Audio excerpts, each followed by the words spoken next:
Welcome back. Hello, everyone, to another WRP Live Play TTRPG session. What is WRP? Well, that's me, Faye, Game Master and Storyteller, and Lachlan, our writer and producer. We are a couple who love sharing stories so much that we quit our day jobs and we created our own company so that way we could create high quality, exciting TTRPG experiences full time and share them with you. And tonight, we're playing D&D. This session features D&D's Shadow of the Dragon Queen, a riveting adventure of courage and valor where our intrepid heroes face unbeatable odds in a cataclysmic war.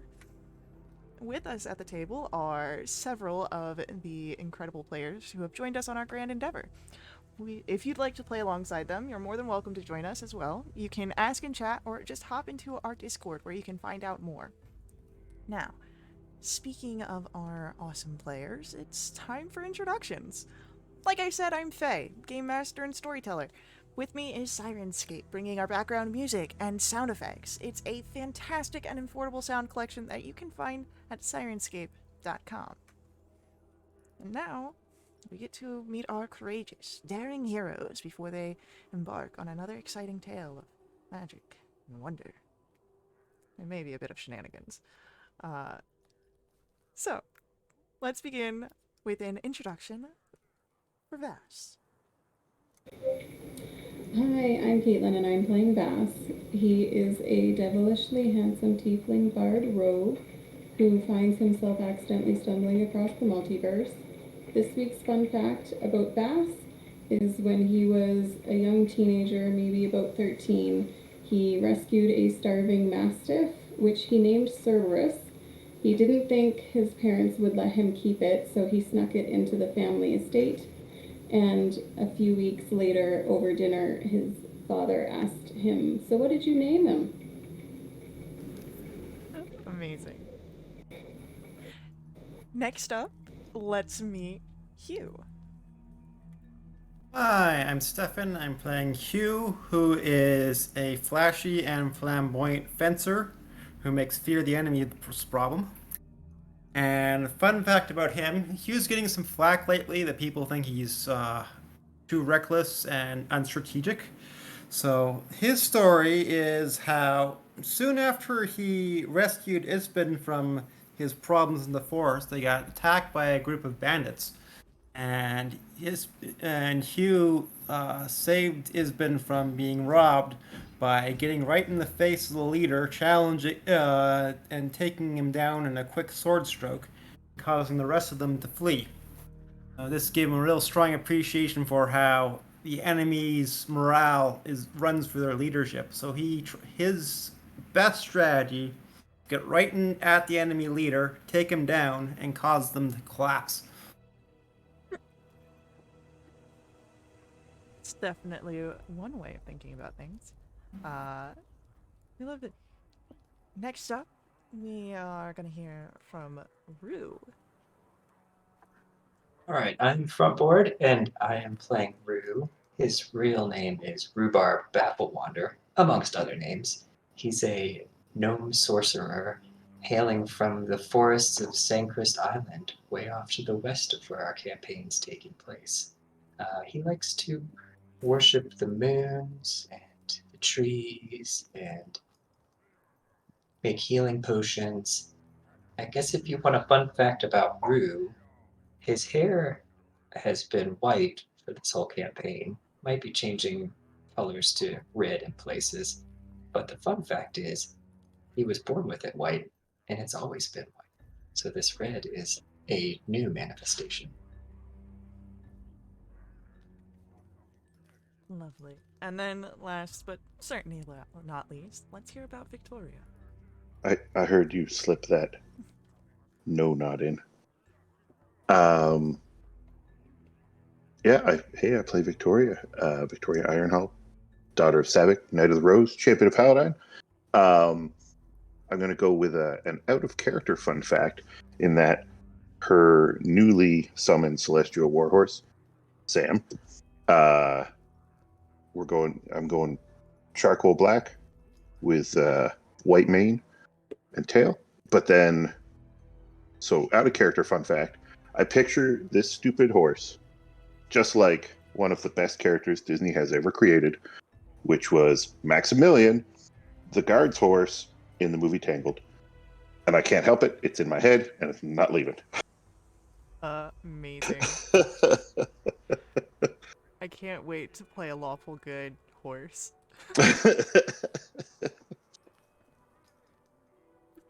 But that is everyone. And it is now time for our story to begin. As we return to Kryn, and we return to Anselon, and you have made your way out to Wheelwatch Outpost, or at least the Outer Lands, as you are being sent to help recapture it, retake it. You set out ahead of Raven and her troops, and now are in the process of planning how you might be able to sabotage, take the keep. You've seen there are guards on post, and you know that there are horns for alarms. And you had a few musings on how you might approach this when we ended our session last week.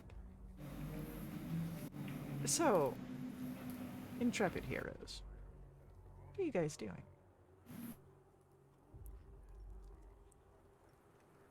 You two really going through with this? Yeah, I mean, I think it would solve maybe the one big problem that we'll come across when the rest of the forces get here, right? Because I imagine all their for it. first concern will be how to stop reinforcements from coming. You take out their communications, isolate the single fortress. That's the way to victory.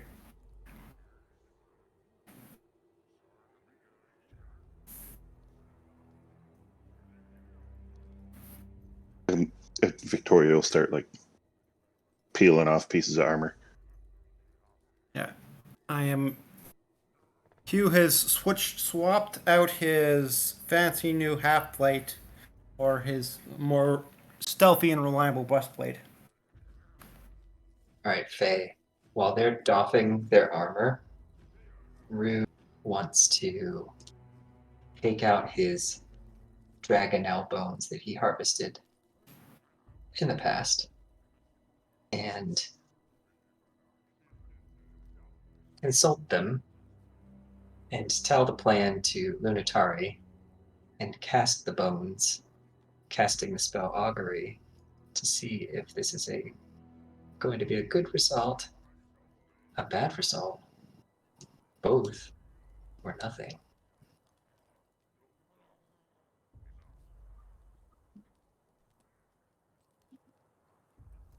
You have the light of the moons above you as you draw forth your bones. And as you, underneath the night sky, regale such a plan to Lunatari, a wind begins to blow through, just gentle. A summer breeze, if anything, as you release the bones and cast upon the ground.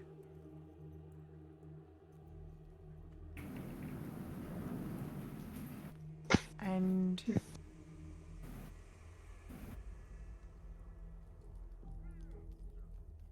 as you open your eyes and try to read the bones,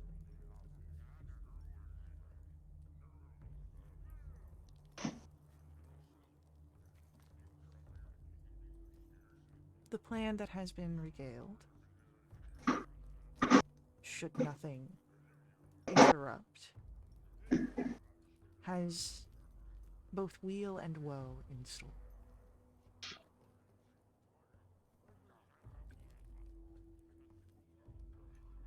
But this is only one potential outline. As many things could pull and tug, twist or cut the threads of fate.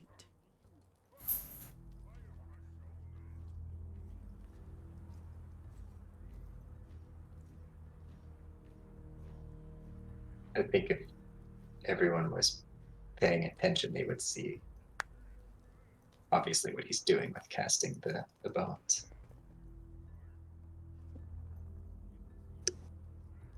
No, I don't interfere with another man and his bones.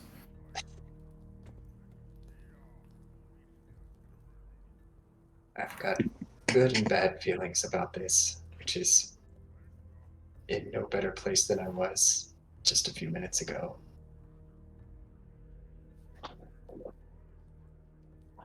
Lunitari doesn't smile on you, but she doesn't frown either. Make of it what you will. I'll support you as best I can, but from afar.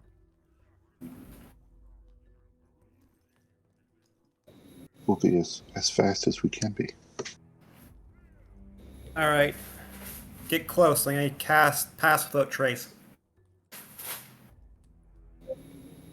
And Hugh touches his owl feather and then does the spell, filling with the components. So now +10 to stealth rolls. Can I explain what Bass was doing as they were getting ready and Rue was consulting Lunitari? Yeah, totally. Okay, so Bass was getting a couple of things out of his pack. He was getting his disguise kit and his little trinket that is a badge shaped like a 5-pointed star. He's going to use the disguise kit to make his skin on his face and hands look scaly. And he's going to use prestidigitation to try and cover up the Deheaver family markings on his armor. And then he's going to put his nice black cloak that he got from Hope over the armor.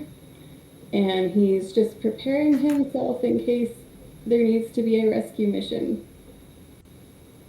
Okay, would you take the time to apply this carefully, or would you want to make a roll to apply it quickly? I think he would probably try and do it carefully. Okay. Then, as the process of doffing armor and consulting goddesses is being taken care of, you're starting this process. It'll take in total maybe 10 minutes at most for you to do it without having to make a roll, but then at that point you'd be confident in what you are presenting. Okay, got it. So,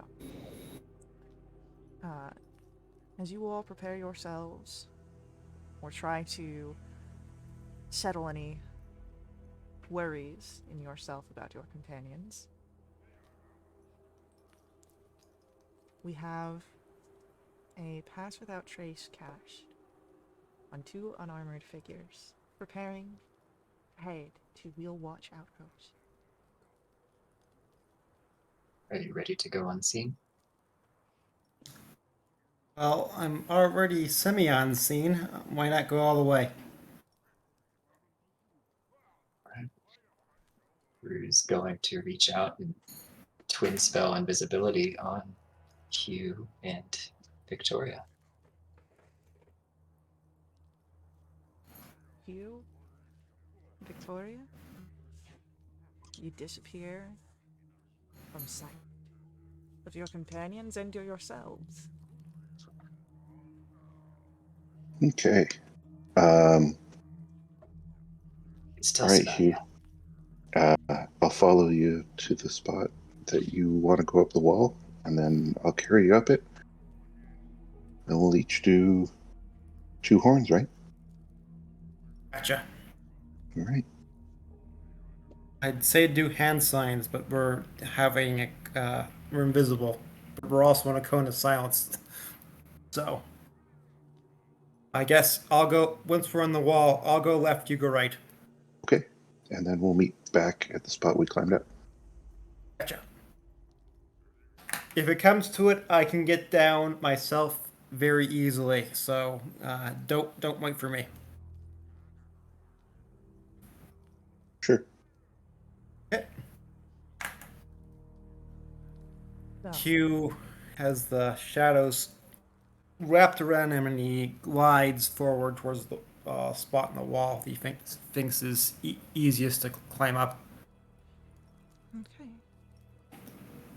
That would probably be one of the areas to the side.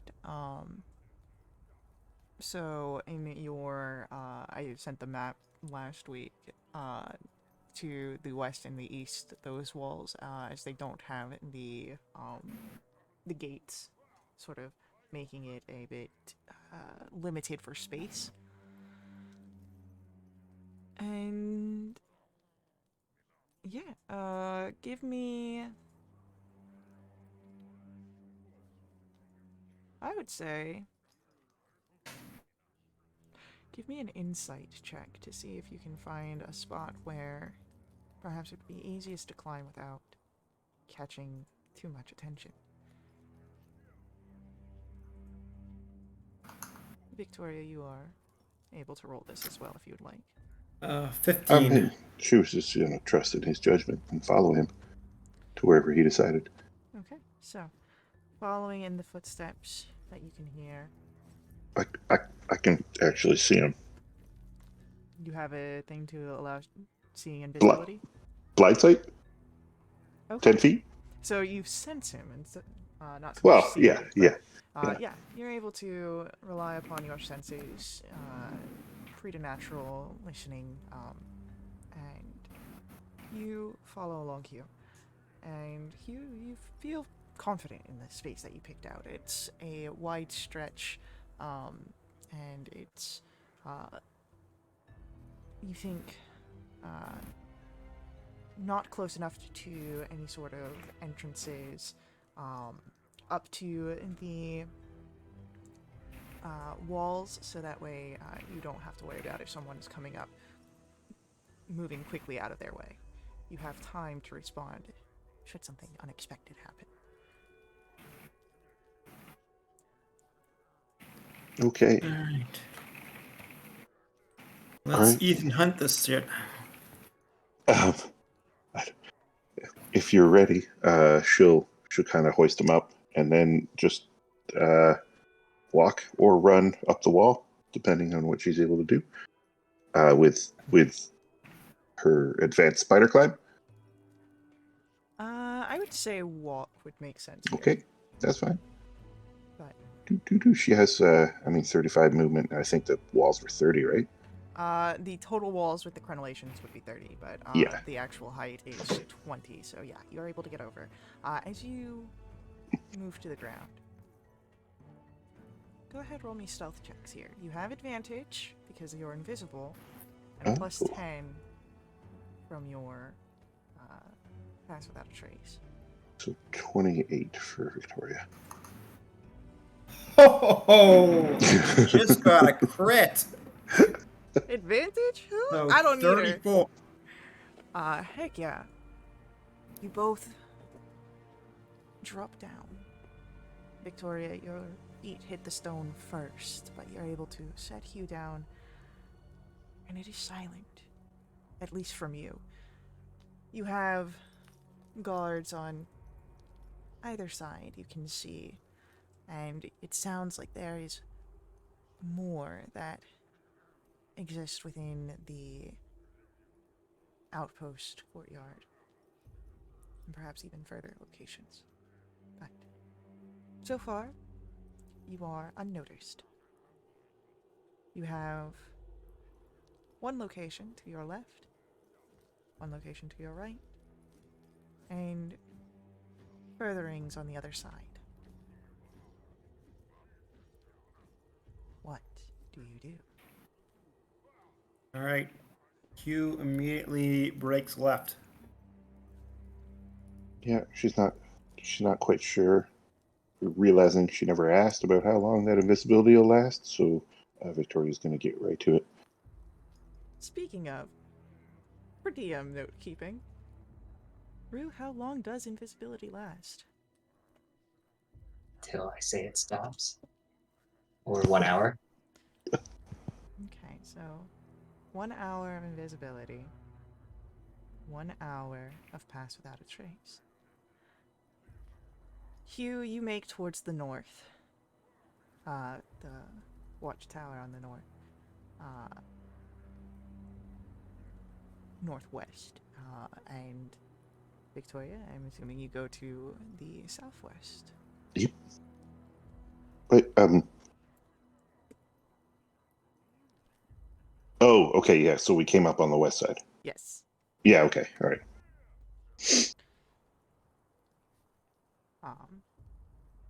So, as you move through,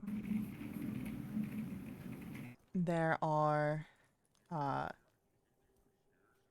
you see now, not just the one that you had spotted before that keeps watch out closest, but two figures in each of the,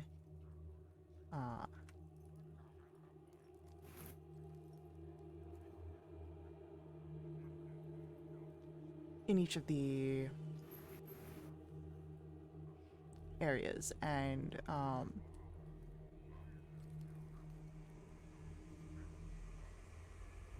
there is a in the northwest tower.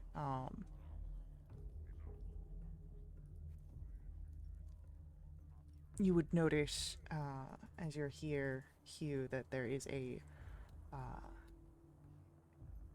ladder that ascends to a second level. Okay. And that the alarm horn is on the southern wall near the ladder. For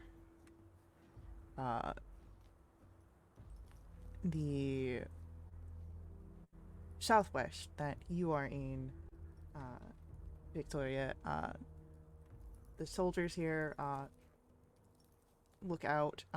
Their horn is closer to the center. Okay. She'll just climb up the outside to get to it. Okay. Roll me a stealth check, Victoria. Boo! You do not have the +10, only your advantage. Ah. 16. Okay. 16. You are able to pass by with very little noise. And you can hear the conversations that the soldiers are partaking in every so often. Nothing really. Spotting things across the horizon.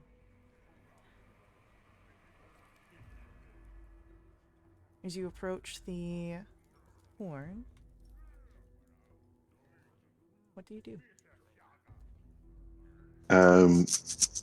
Yeah, she'll kind of wait till, like, I assume they're not really paying attention to the horn. They're more looking, like, over the wall, right? Yeah, they're keeping their eye out on the surrounding lands. The horn is there in case they need it. It's not something that they need to guard. All right, she's gonna break off a chunk of candle and jam it up the old mouth hole. Only a sleight of hand to do this unnoticed. Oh my god, are you kidding me? Okay, guys, I'm gonna have to throw some cards off the wall. Oh, jeez. All right, maybe not this time around, maybe. Okay. You stuff the candle up the horn. And you feel confident that it's blocked, without being too obvious to an outside viewer that it's been tampered with. Hugh, as we come to you, do you enter through any creative manners, or do you just go through the door that you can see that leads to the watchtower? Oh, I'm gonna go for the door because I figure that the least conspicuous, noisy way of doing it is doing it the same way everyone else does.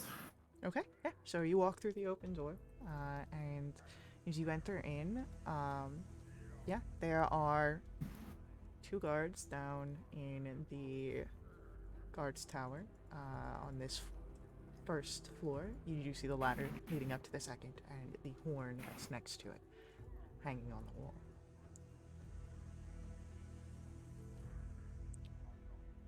Do you approach the horn? Okay, I approached the horn, intending to do the same candle trick, Go but ahead. I also have an eye out for whether or not I can deform it or cause more permanent damage that can't be fixed. I mean, the more obvious ways of deforming it would be any sort of heating of the metal to melt it down, banging it against the stone with enough force, things that weren't particularly quiet. Yeah, that seems like we'll go with the standard one right here. Then go ahead, give me a sleight of hand check, please. Ooh, only a 7. I will say that you get a bonus from your pass without a trace. Not so much the same +10, but you are stealthing here in a sense. So what happens is that you are able to get the candle wax stuffed into the horn, but it is when you are trying to have the horn placed back down, hanging against the wall, your hand slips just a moment too soon, and there is a thud of it hitting the wall. The guards turn to look, unable to see you. Guess there's a wind out tonight. One of the Alright, guards. here goes flat against the wall until they stop As noticing him. You push yourself flat against the wall.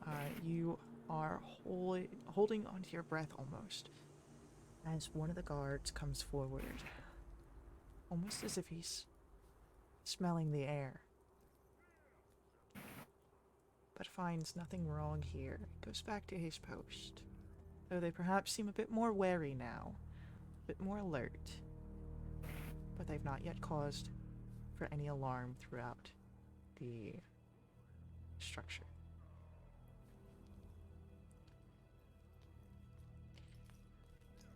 Moving outwards, you do not see each other, but you did have the map of the fort. You know that you can make your way down the stairwell to get to the other side by passing through the courtyard. Or, if you're feeling risky and want to try and cover the ground quicker, make your way across the tops of the gates that could welcome in. Okay, is this a athletics crossing the gates or an acrobatics style crossing the gates? I would say that it is athletics because you're having to climb over the crenellations, run across, and then climb over the crenellations. Okay. I'm gonna trust to my spell craftiness and not to my less developed brute force. So I'm gonna take the courtyard route. Okay. Victoria? Now, I mean, what's pushing the limp, like, because With I your wouldn't have to spider deal yeah. with the top of the gate if I just ran across the side of it, right? I mean, I would say that it's thick enough. It's not like it's a thin gate that it's like a tightrope balancing act. Yeah. I would say that with your spider walk, this would not be an issue for you. You'd be able to accomplish this with ease. All right, just stay up top then. Okay. As you move across the top, Victoria, the southeast tower is much the same as the one that you were just in, the southwest. And you see two figures in the guard towers. And they're sort of off-center. Their horn. Why don't you go ahead and give me a sleight of hand check, Victoria, please? Oh. Yeah. I don't like this. I don't like this at all. 12, okay. Well, it's not your best work. You get the candle wax in there, but you think you can tell that it's been tampered with? A little bit too much wax. But as you go to try and fix it, you hear where one of the guards begins to move. Stretching. I wonder what Cook's made this evening. Think it's anything good, or we got gruel again? Why don't you go and find out?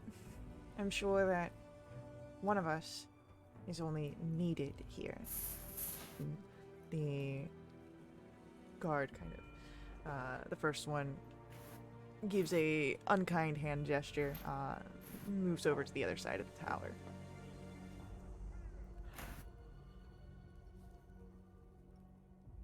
Victoria, can you give me a stealth check to get out of this room undetected? All right. We're still on advantage. You still have advantage. You're still invisible. Okay. All right. We can do this. What is going on here? Sorry. Wow. 14. 14. Hey, I think I heard something. I'm sure you did. Why don't you just go find the cook? Seems that perhaps the tension between these two guards is assisting you. Totally fine with that. As you make your way out.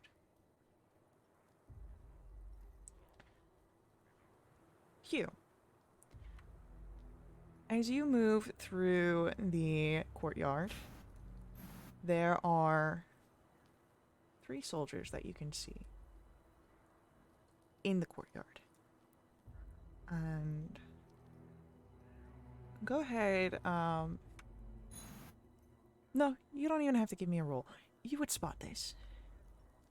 As you make your way towards the northeast tower, you spot the mechanism on the wall that's close to where the gates are. It must be what controls them, what opens them. All right.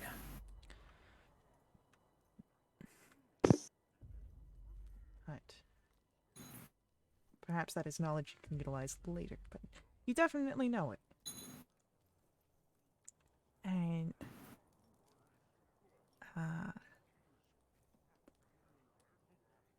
you make your way up the stairs to the northeast tower. It is a U-shaped hall that is lined with narrow windows running up and around this fortification. There, along a wall, there are racks of weapons, and a horn hangs from a leather strap, doors leading to an interior room.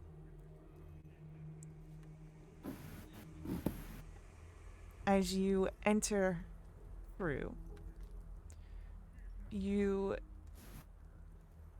spot a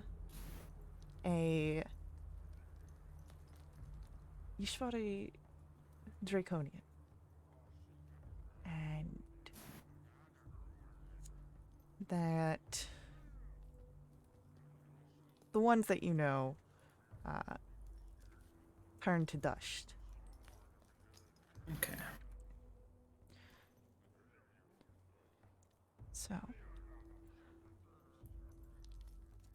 So I don't know how good his sense of smell is. If I can, I try and stay downwind of him as I'm moving around. Okay. as you move, you are coming into the room along the wall that has the racks of weapons. Dozens that you see. And you notice that the horn is hanging here near the doors that lead to the interior room.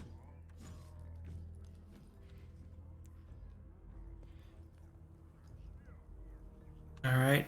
He's gonna slowly creep up on the horn. Okay, usually done.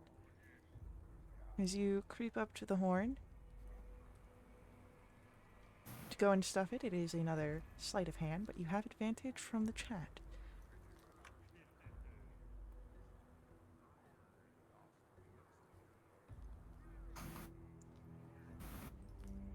Okay, first roll 11. Second roll 13. 13. Very good. As you're finished making sure that this horn is inoperable, you shut it down and your eyes once more drawn to the weapons that sort of flank the door here. Most of the weapons here are mundane. Don't really catch much of your attention. But there is a Hupak staff and a shiny lance. It's etched with images of dragons.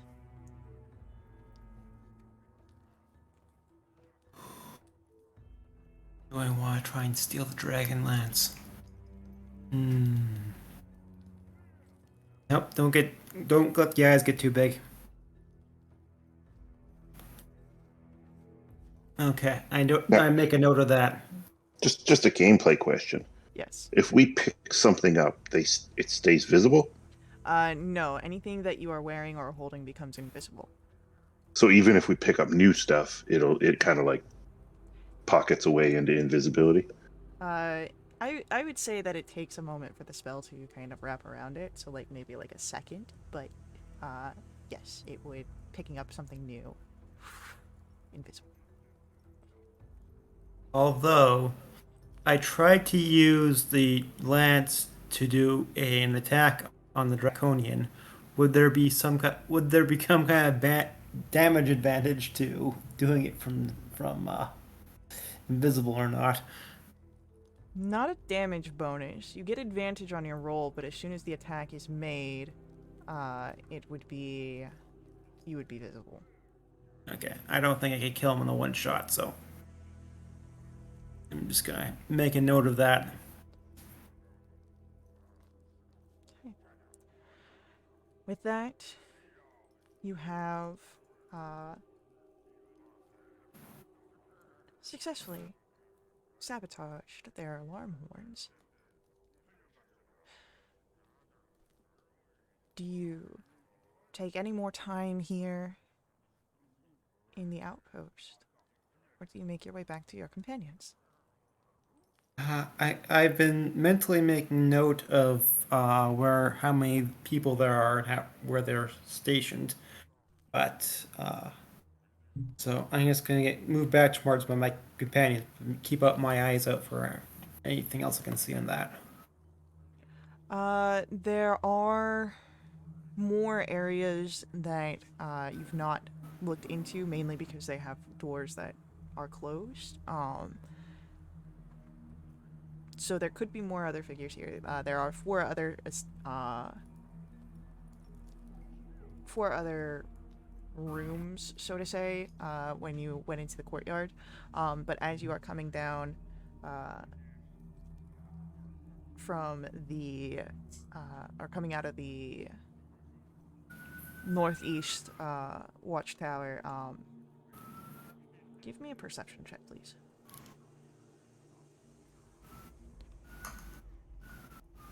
Okay, 25. 25. You spot by what looks to be maybe the stables from the way that it is crafted, the second set of gate controls for the southern gates.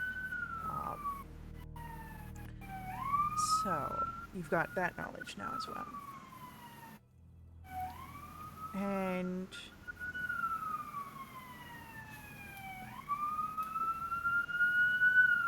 with that, it is going to be Victoria. Are you looking for your companion?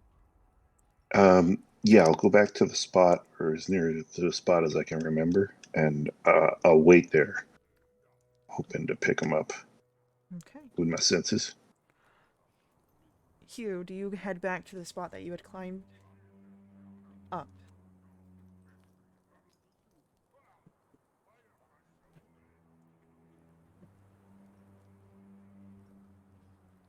Oh, are we muted?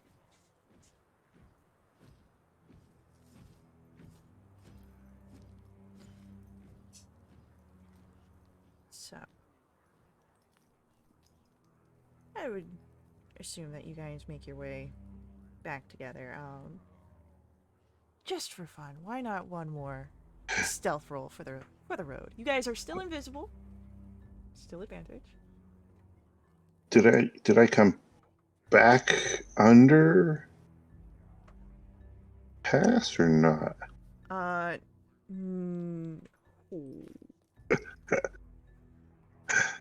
Oh boy. I also gave him advantage in the chat. Well, I did have advantage. I would say, advantage does not stack here, but the next roll that needs, that does not have advantage already, we can provide for the chat, because you did use the points. So I'll just keep note of that. So Hugh, you've been real quiet, and Victoria, 6 on your stealth. As you are keeping your eye, you are waiting for Hugh, keeping your eye out, and what is your passive perception? 14. 14. You don't quite notice this figure until they're a little close for comfort and you are stumbling out of their way. It is one of the dragon army soldiers passing by on the path that you stand on, this wall. And as you move away, now conscious of the fact of how little protection you have, you see where this figure sort of sniffs the air.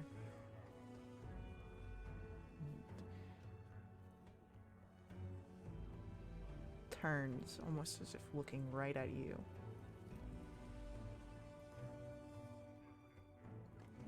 Victoria, do you do anything?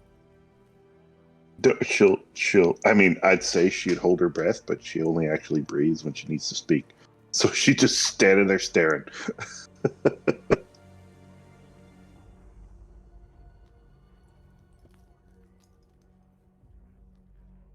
Maybe lifts both her hands, like ready to push this guy off the other side of the wall. Okay.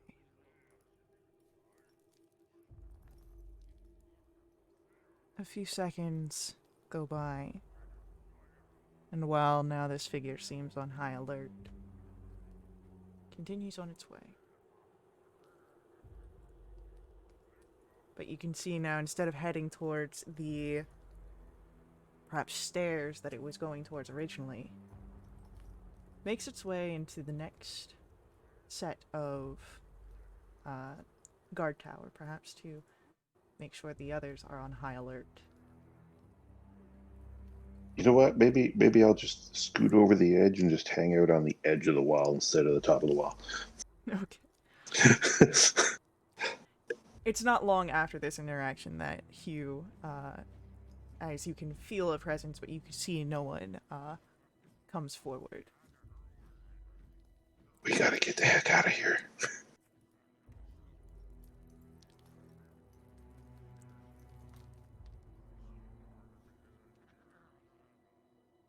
Q, we can't hear you.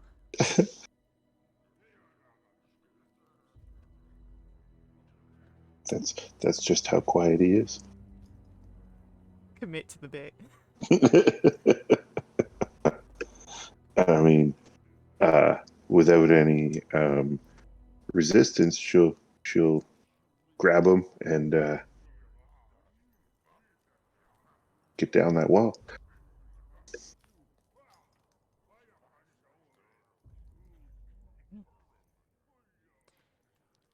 Moving down the wall. You guys make it across.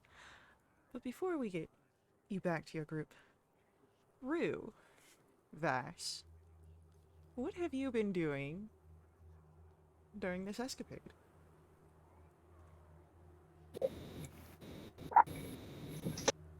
Fine. Is there were we kind of in any sort of like wooded area that we could seek shelter in so as not to be seen from the walls? Yes, you were in a wooded area.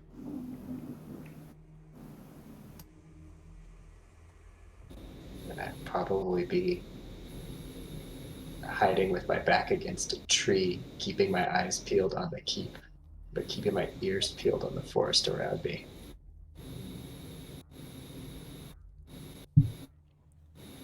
Perception check, please.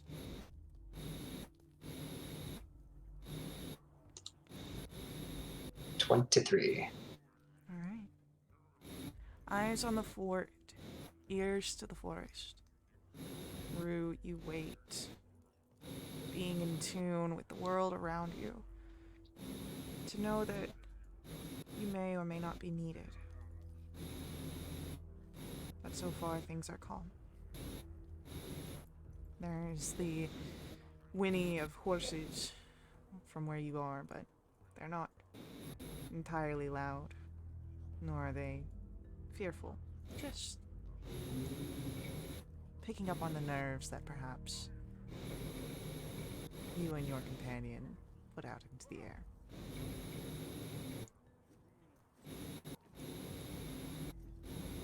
Vass, what have you been doing?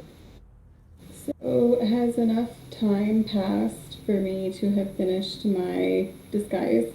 Oh, most definitely. Okay. Did we say what side of the key watchtower that we approached from? You would have probably come in from the southern area. And so you saw. No, you didn't see because they were invisible. Yeah, you came in from the south, but you would see that there is a path that leads into it, so it is a sort of obvious entrance through the gates. And Okay, so I can see an entrance to the gate.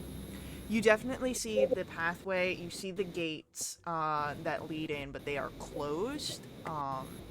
You have the watchtowers, the north east one, the tallest one, and the biggest one, the walls. And from you saw the map, you would know that there is another gate on the other side of the courtyard in the north direction. Okay. Now, as long as he has eyes on the front gate, he is gonna just stay hidden with Rue. And if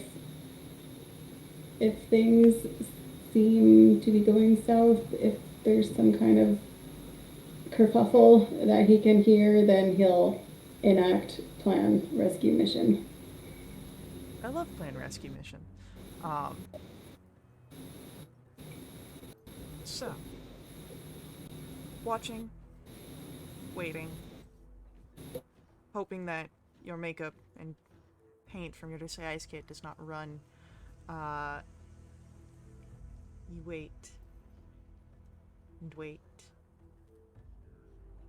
And at perhaps maybe a 50-minute mark on your spell, Rue, getting close, you would hear the sound of some shifting in the woods. Soft.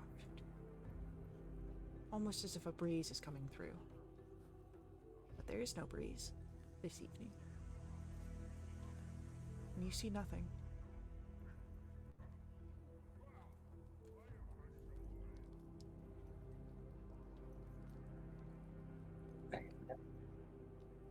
My mind goes to Ehrenborg, or however you say his name. Their name, Ehrenberg.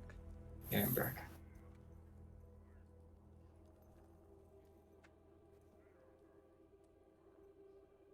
Bruce on alert.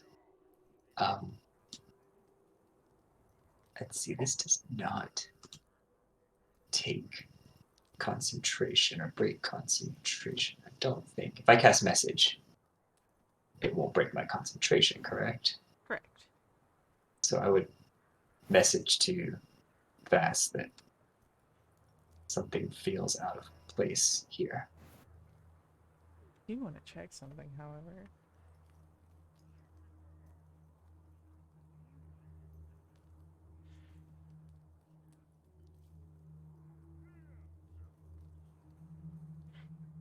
Okay, cool. So yeah, you send the message to Vash that something is here. Vash, you hear a whisper of Rue just over your shoulder, but you know that he is not nearby. At least not that close.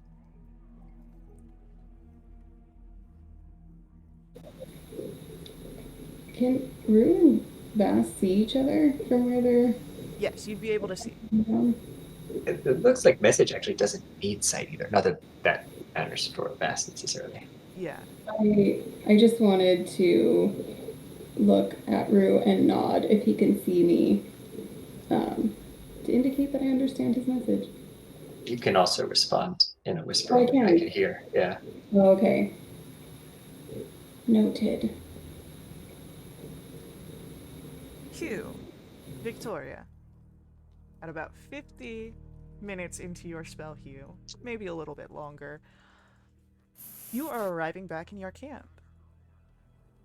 What are you doing?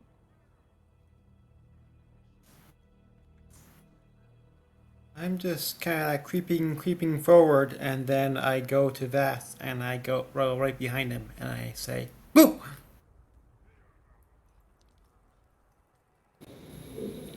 Should I roll Constitution? See if I jump under my skin? I would say wisdom, actually. Wisdom. Okay. Yeah. It's not good. 6. In a jump scare situation, Vass, what does a 6 look like when you are trying to keep composure? He definitely jumps. And he probably swears, but tries to muffle it partway through once he realizes he's being noisy. Okay.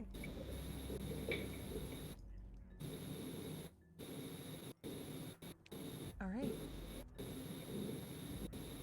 Rue, you would have heard this as well. Mm-hmm.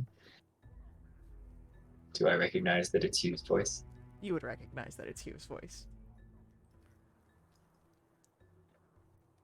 Apparently, since I don't need sight and I know where the sound came from, I'm going to point toward that direction and message Hugh and say, "Stop that! Where's Victoria?" Right over there. Right over where? I can't. What would be great is if Rue dropped the spell and Hugh is pointing in like the opposite direction of where Victoria was.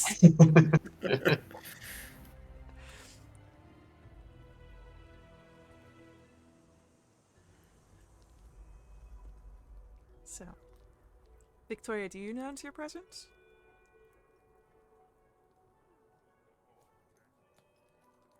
Or is cable committing to the bit as well?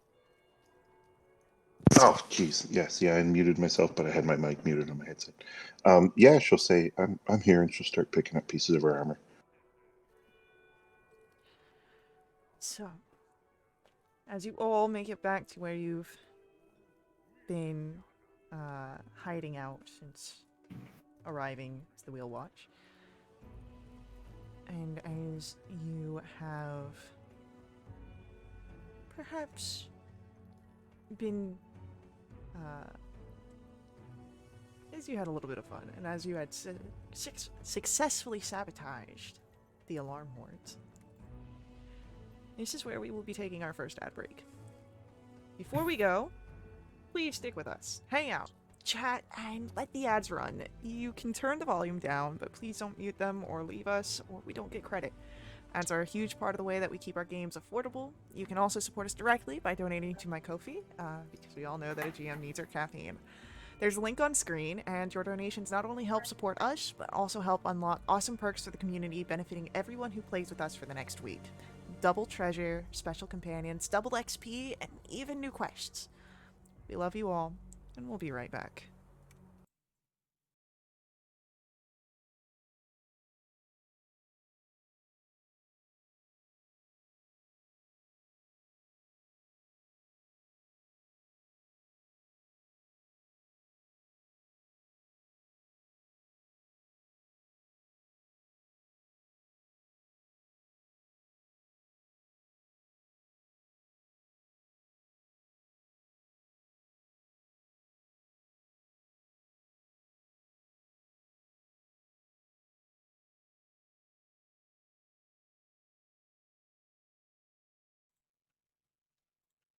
All right, we are back.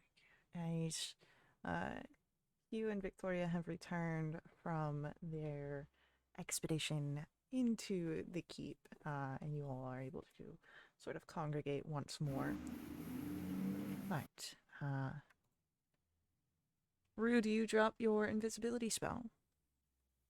Oh, Yeah, nope, it just is until the spell ends. I can drop Oh, concentration yeah, on it. you can drop concentration, that's right. Once I know that they're both there, when Victoria announced that she was there, I would have dropped the concentration. All right. Everyone's visible again. Right. I think it went well. I definitely got my 2 horns as she starts putting her armor on.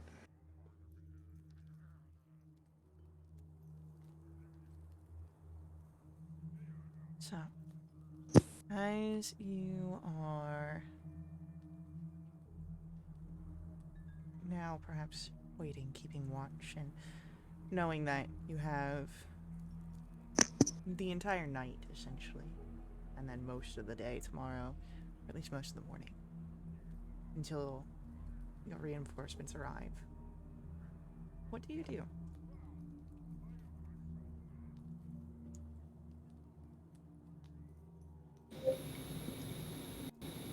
Should we do some more recon? Some what? Some more recon? Yeah. I relate what I saw on the inside.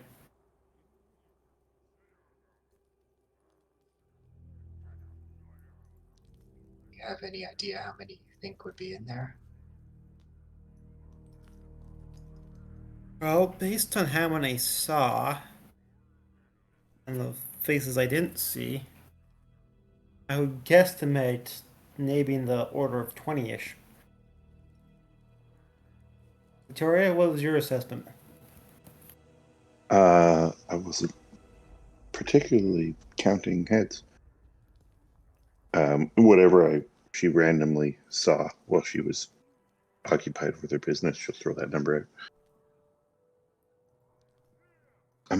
I am a little surprised though that there hasn't been any patrol. I've kept my ears open for patrols. I haven't heard anything coming through. I don't know. I think a patrol at night is a good way to lose your men, if there is anything to worry about.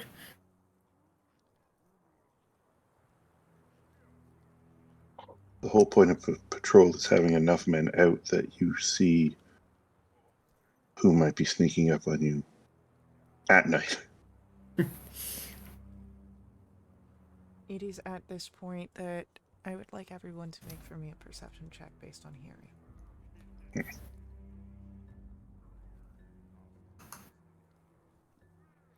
13. Oh, 22. 22 as well. Does Alright. Victoria still have an advantage from chat? Matters. Yes. You would still have an advantage from chat. I mean, all right. We'll just suspiciously get the same number. Meant to be.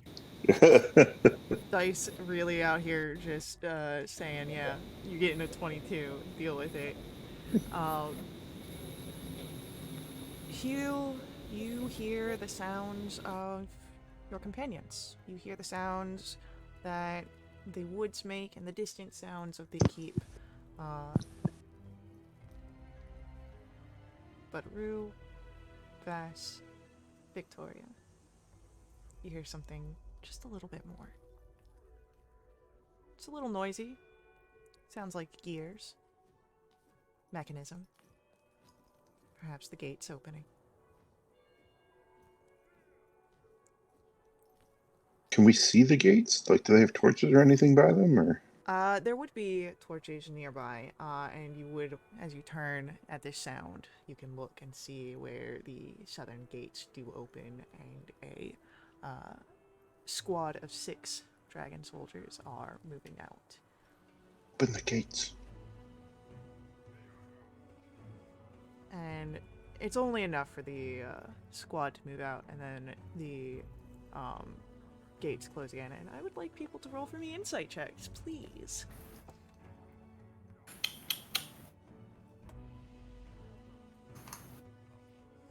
Ah, Oh there no! it is. 9. 18. Victoria. Finally, a roll where these edge dice where it came onto the face between 2 dice gave me the higher number. So, Damn stupid dice. what comes to Rhubarb's mind, those gates are noisy. Opening them might draw a lot of attention. What comes to Vash's mind was the swear that you had let out not minutes ago. Mm-hmm. Yep. But you all would see a squad of 6 coming towards your direction. Like straight for us? Not so much. They are taking time investigating, sort of looking about the area. Not so much in the open spaces where they have a clear sight, but they move as if they are curious, as if something has caught their attention, and it seems to be in your direction that they head. Dang it. Guys, I think we should quietly move to not be here. Okay. Yes. Stealth checks.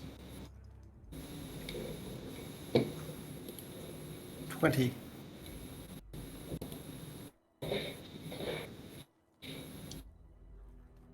What a waste of a crit. Well, I still got 25 with disadvantage. Okay. As you guys are moving,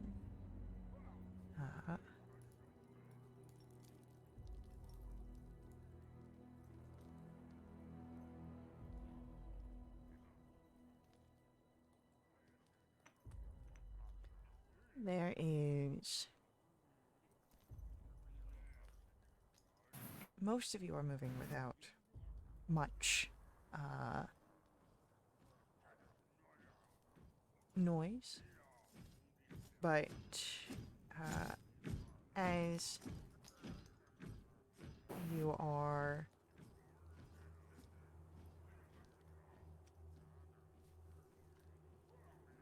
getting further and as the figures sort of get closer to the tree line, Hey, isn't it a little late in the season for something that color? Yeah, golden color? And I Golden see. color. Yeah. I think I see armor.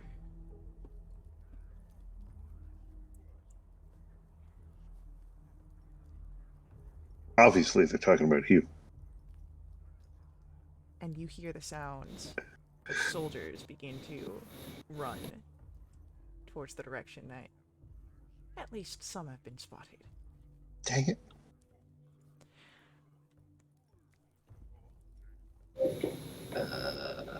Should I pretend you're all my prisoners? Come returning to the keep.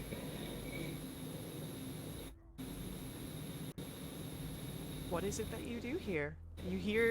I would say you have maybe about a minute before these figures arrive.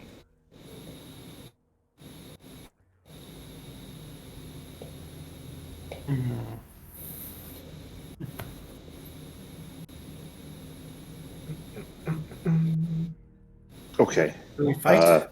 Yeah, quick. Are Or we do are we- we are we gonna kill them quick, or are we gonna have them find nothing?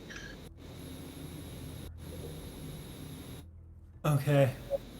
I can stealth us if that's the plan, and I can kill them fast if that's the plan. But somebody No. tell me what the plan is.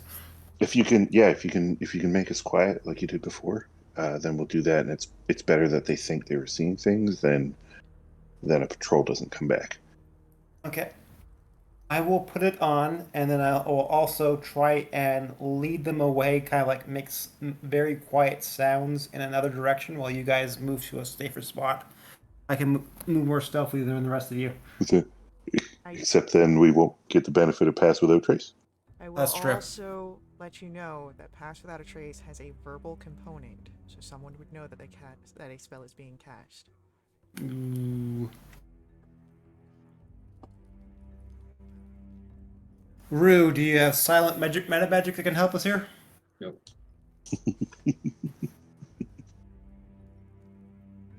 Does silence have a verbal component? Silence does not, but anything that has a verbal component within silence auto fails. You cannot Yeah. cast within silence. But I think Hugh, you have silence, don't you? I can use silence to. I only have 1 second level spell slot. I could use silence to make a block, not on us, but in their direction, so they won't hear what's. It'll just goes. It deadens all of the sound that coming from our direction. Yeah, because I was thinking we could do silence and use that to try and sneak away. So at least then we won't be noisy, just visible. I also misremembered silence does have a verbal component. It is verbal sympathetic. That makes no sense. I mean, Never mind. well, what if they catch me? Because you guys are just going to take the fort tomorrow anyway, right? No, unacceptable.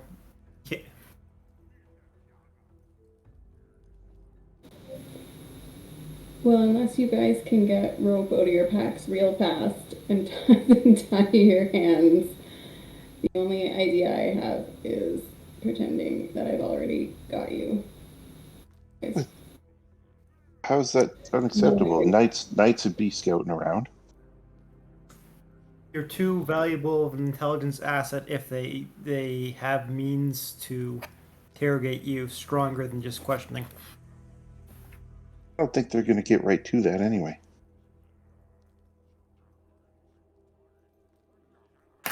Besides, you being there is a sign that we're already in the area. So if They already know we're we're gonna be here. alerted, if they know we're here, then we might as well take them out piecemeal by taking 6 of their guys right now. But there's a difference between a lone scout and a missing party. Okay. Could If you cast silence and then we take them out in the silence bubble. Yep. So that the keep can't hear us fighting. It doesn't solve the missing party problem, but maybe the keep wouldn't hear us and it would buy us a little bit more time to creep away. 6 guys is a good chunk of their force.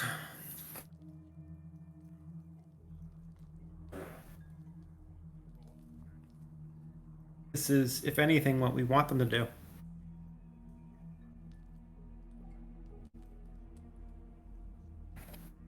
I would say at this point, about half your minute has gone by in game time. You have 30 All right. seconds before the figures arrive. My vote is for attack. I didn't hear from Rue. I've got your backs. You're the warriors. I'm just gonna keep you alive. How far away are they, Faye? At this point, with 30 seconds, probably, I would say about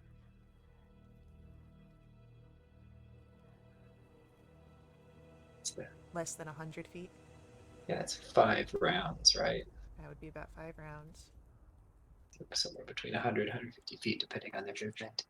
Yeah. And is it obvious they can see us, or are they just heading in our general direction?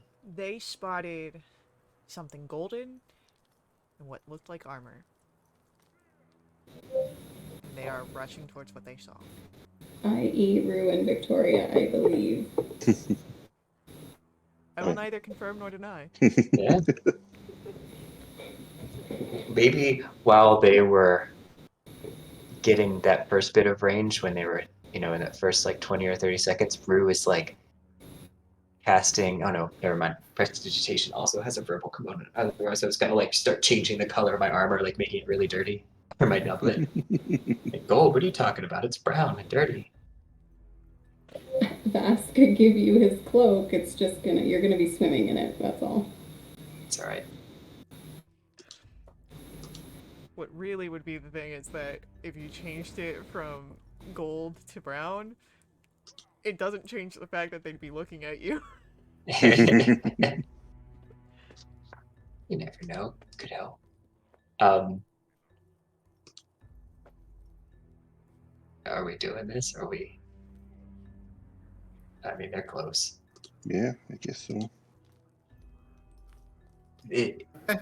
The instant that they get within range that I can get as many as possible in a 30-foot cube, I'm casting Hypnotic Pattern on them. That's a good plan. Alright. Then it sounds like we've got combat intents. And I'm hoping 30-foot cube is sufficient to get all 6 of them. So what I'm going to ask then, since I'm going to ask for initiative here, since they are on the look, you guys are having some combat intents. Oh, Victoria. Victoria! 2 in a row. Screw Nat you, 20. D&D Beyond. Screw you.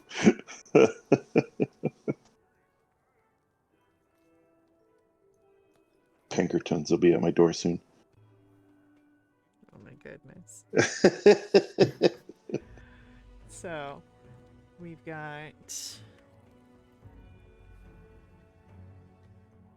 the curse lives on.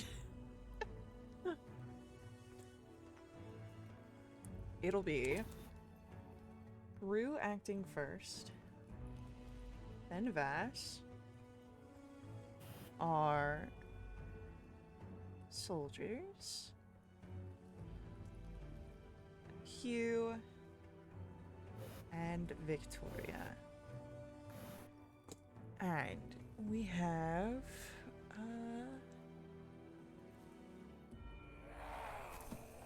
let's get some battle music going on here.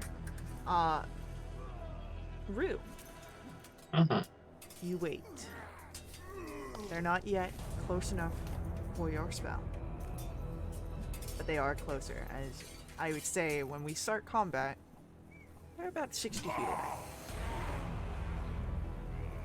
They're closing that distance quickly. What do you do this round? Hypnotic Pattern has 120-foot range. Okay, so do you want to release it now? I want to release it as soon as I could and get all of them in range. So I guess when they were probably 90 feet away, because it's a 30-foot cube. Okay. Oh no, because I guess I could do the 30-foot cube at 120 feet. I want to keep them. I want to do it when they're like 90 feet, 80 or 90 feet. Because I want my comrades to be able to close the distance potentially too. Well, that would take.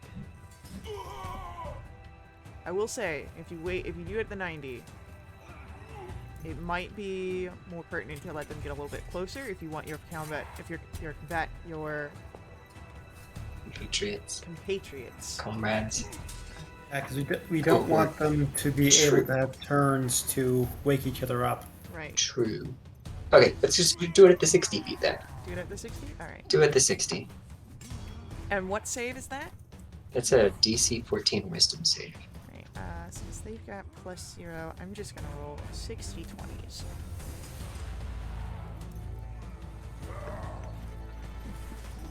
We make it easy on myself. You said the DC was 14? Yes. So, out of 6, 2 of them seem to be held by the hypnotic pattern.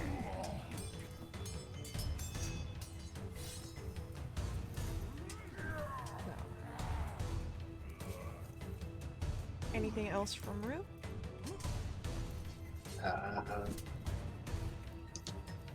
Once I do that, I'm stepping back my full movement. Alright.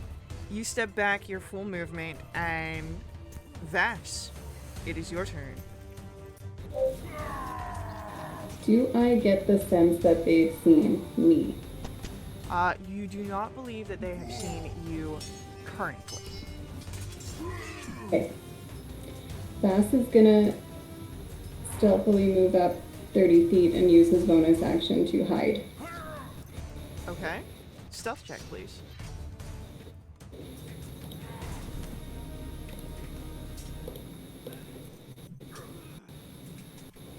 Okay. 15.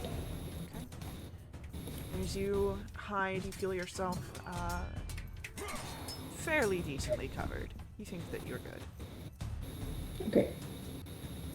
So they were 60 feet away, right? So now I'm halfway between them and the rest of my party, except for Rue, who's further away.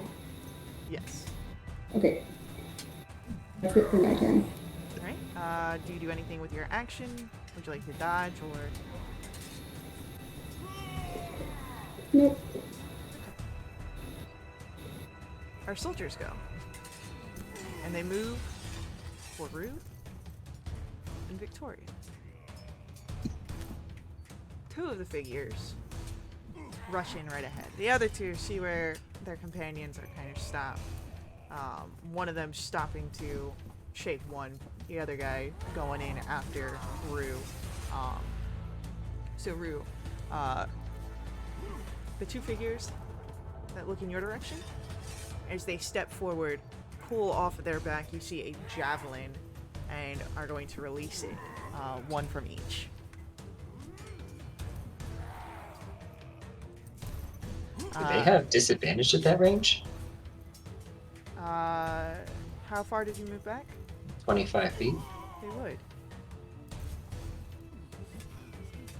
'Cause even though they're moving their full feet up, you're still beyond 30. Then I'm gonna see if I see that they're attacking me, I'm gonna cast shield as well on myself to raise my AC by 5. Okay, so the first one will miss with a natural 1.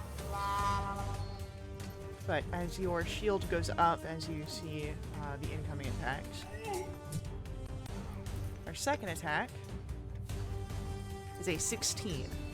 It just misses. Alright, then you see where this javelin hits into the ground and the dirt becomes a little scorched, some of the vegetation burning. And Victoria, the one that Yes. comes towards you, also has a javelin that it will release. Sweet. How far away are they? By the time that they're releasing the javelin would be 30 feet. Okay. And that is a natural 20. Oh my god, okay. That will be 7 points piercing damage. And 5 points fire. Okay. So, that's it for our soldiers. And he's no longer. He was shaken weak. Hugh. Okay. So you said that one was in 30 range. Are they have a speed of 40? 3 of them are actually within 30-foot range of where you would be. One just went towards Victoria, and the other 2 directed their attacks towards Rue. Okay. I'm gonna go to the nearest one who attacked Rue and apply Hunter's Mark and charge at them.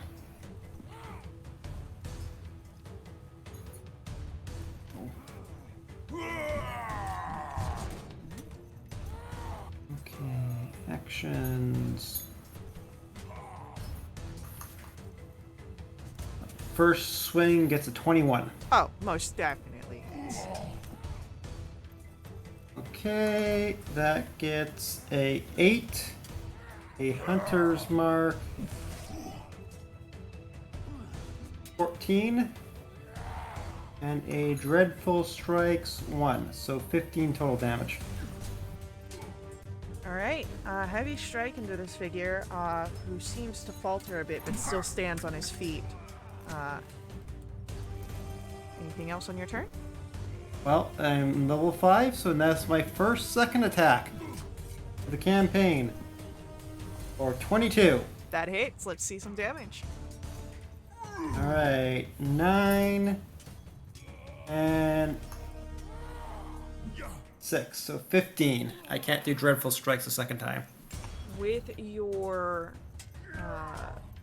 blade, 2 strikes with precise flourishes. You know exactly how your sword functions and how it should move.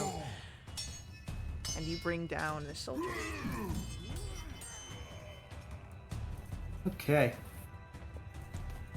I'm also trying to look more conspicuous than Rue to draw fire off of him. Okay. Sounds good. Victoria, it is your turn. Okay. Man. Okay. So she'll drop her spear as she runs up, and as part of the attack, she can draw the longsword and attack, right? Yep, that is correct. Okay. So if you didn't kill the dude that speared me, I'll get him, and if he did, I'll get one of the other ones. Hugh went to one of the ones that attacked the roof, so you can definitely go Awesome. for one. Okay, so let's throw in a Solemnic Strike on this, because why not? So he's going to take, that 20? That hits. Okay. So that's going to be the one-handed. Ew. 5. There's an extra D8 on here. I mean, I kind of feel like I'm a paladin, so I'm going to have to go ahead and smite him as well. Right? That's how that works? Yeah. Okay. Oh, wait. So then I didn't... Yeah. So that's 1d8 from Solamnic and 2... What a shit fucking roll. But at least that's extra dice Yeah. on there, so... So, with one strike as you run up to this figure that had hit you, and your longsword begins to glow with the divine light as you cut down this servant of Takesis. Yeah, nuts to that guy. And then, is there another one within... I still have 5 foot of movement left. Is that going to get me close to another one?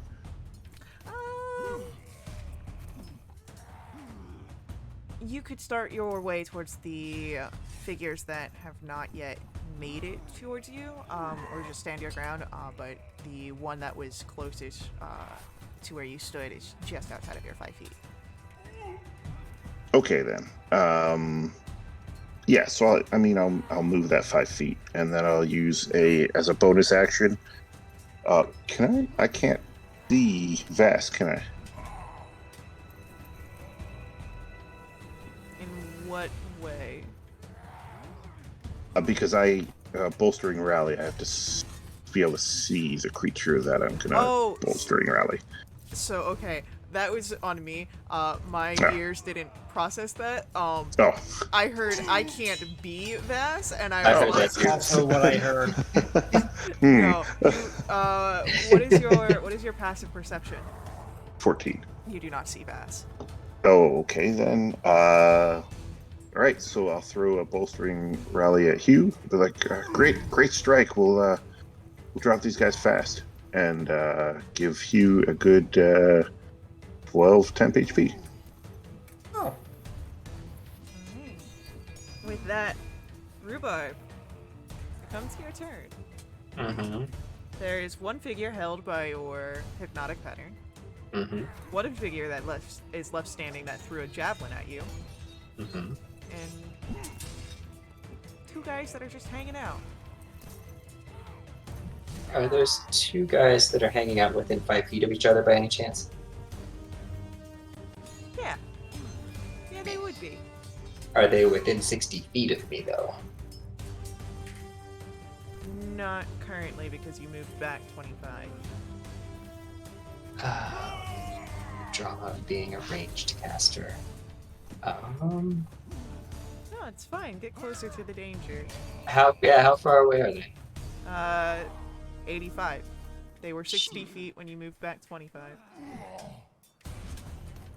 Yeah, we don't want to approach danger. How about let's save some stuff. Actually, you know what? Let's not save some stuff. Lunatari saved me with that shield. Let's continue her favor and cast a guiding bolt at the 2 that are hanging out. I want to use Divinely Favor to cast Guiding Bolt, and I want to use Meta Magic to twin spell it. Alright. So, first one we've got a 19 to hit, That hits. and the second one we have a 12 to hit. Unfortunately, 12 does not. Alright. So the first one that did get hit is going to take 11, what is that, radiant damage, and the next attack on it has advantage, so they'll be glowing. Yes. So the one that had shaken awake, one of the ones that were entranced in the spell, has been struck by your guiding bolt, and now has this pale red moonlight that surrounds him. I have a procedural question on the trinket that Bass gave me to give myself Bardic Inspiration. Is that something I use as an action or a bonus action? I would say that is a use object, so an action. Okay. I want to say that's the same rules that I have for Victoria's trinket. Perfect. And then, did we say that that's a 10-minute? Yes, it functions like a normal Bardic Inspiration. Okay, and then I can use it once per day. Okay, so maybe I should have used it before they came into range. I was thinking about it, but just forgot about the trinket.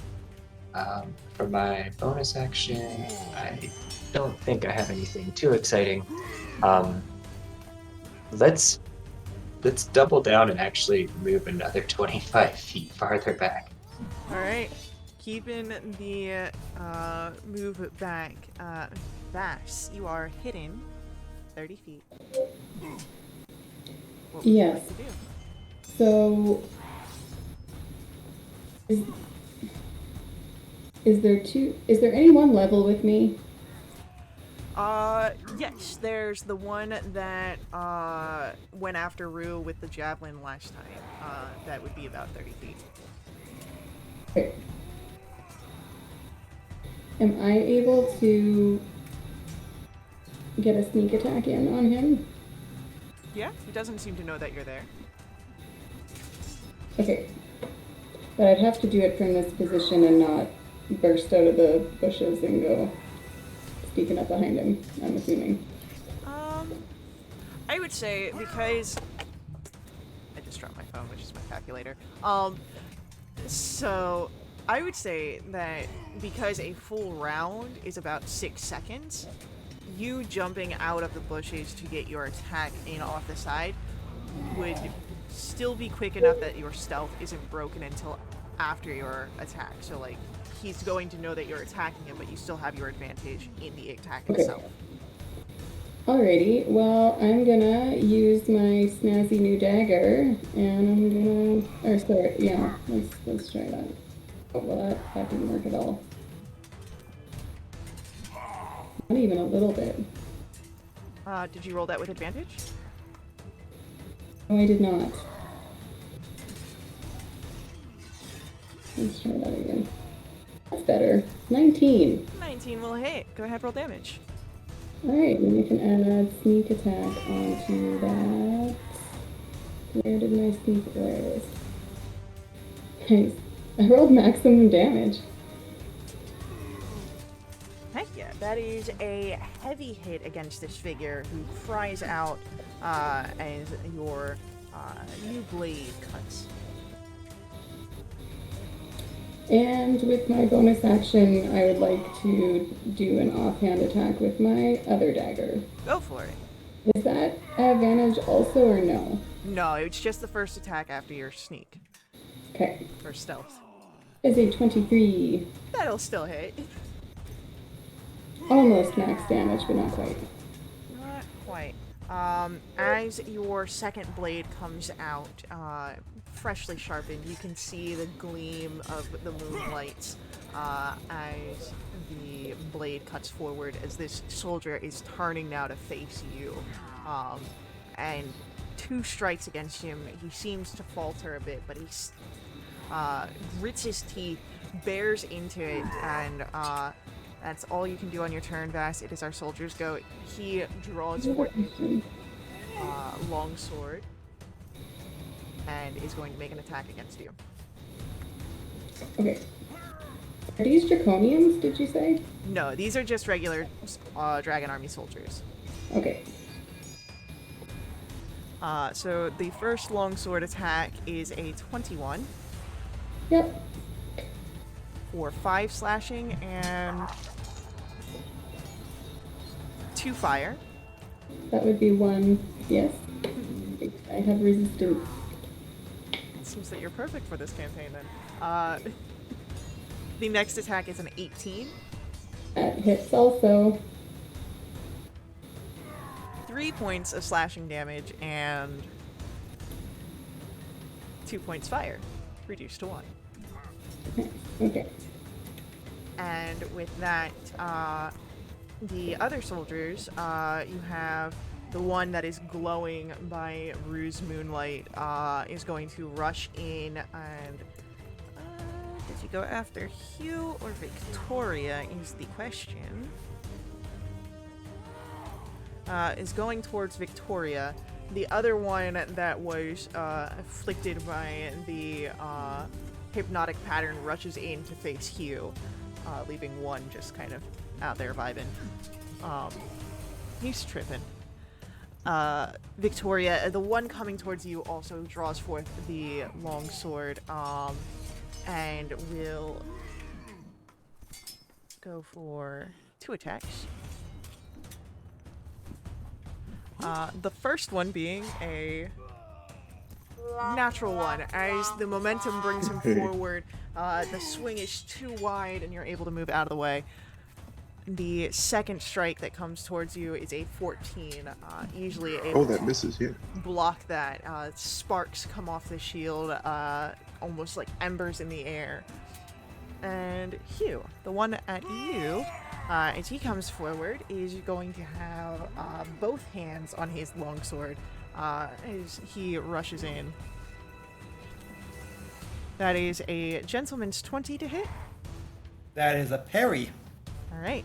So as you meet the blade and send it off its course. The second attack is a 23. Ooh, that is not a parry. That will be 8 points of slashing damage and 4 points fire. And Hugh, it is now your turn. Well, that takes care of gets rid of the temporary hit points I was given.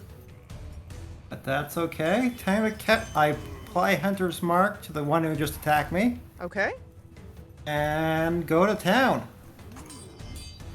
First, a 22. 22 definitely hits. For 11. And then 13. And then 1. So 14 damage. Heck yeah, he's still standing, but he's taking that hit.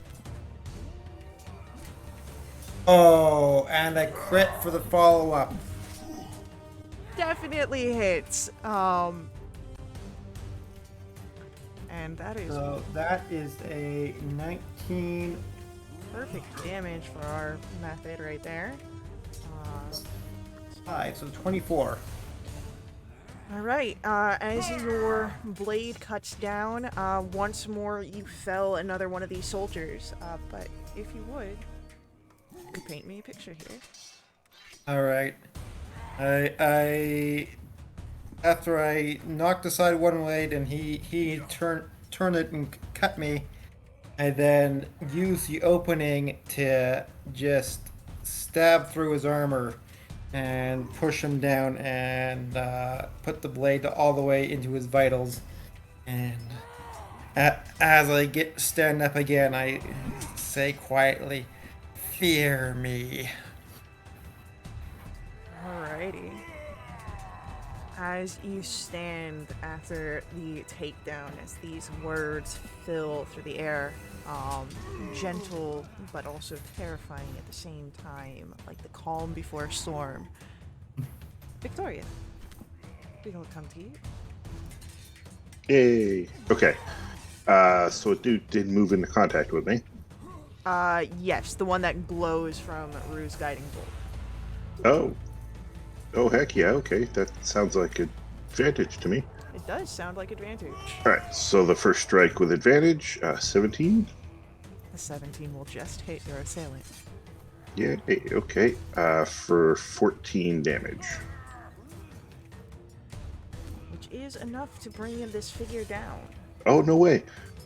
Okay. Then I can get in contact with the one on Vass, right? You can get into contact with any of the two left, the one on Vash or the one that is incapacitated by the hypnotic pattern. I think, unless I'm mistaken, that Vass just took a little bit of a beating. So I'll move into a flank with that one and put my last strike on it. Go for it. Oh, a 21 to hit? 21 definitely hits. Okay, ooh, for 7 damage.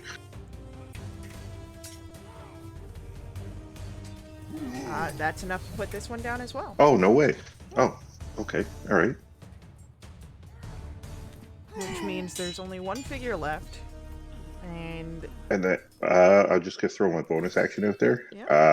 I'll say to Vass, I'll be like, remember, step lightly, keep your elbows in, and give Vass 10 HP. Oh, thank you. That negates all the damage I took. amazing. And with that, Rue, we come to your turn. The only one left, the one in the hypnotic pattern. That is the only one left. Right, Rue has backed up 50 feet, so I think he's going to use his action to dash and close the 50 feet up to his compatriots, like kind of huffing and puffing as he gets close. Well, you'd Ben, be about I was here the whole time, guys. yeah, you'd be about 30 feet from your compatriots. But yes, you would close the 50 back down to, instead of the 110 from your opponent, just a normal 60. So that's action, that's movement. You still have a bonus action available. Yeah, we don't really have anything good on a bonus action. Okay, no So worries. That? should Oh. we take that one prisoner? Maybe ask him some questions? I think he's gonna be up for at least a few more seconds. Just thinking out loud to the rest of them. Alright. Vass, we come to your turn. So, I guess what do Hugh and Victoria think about Rue's idea? Should we capture this one, interrogate him?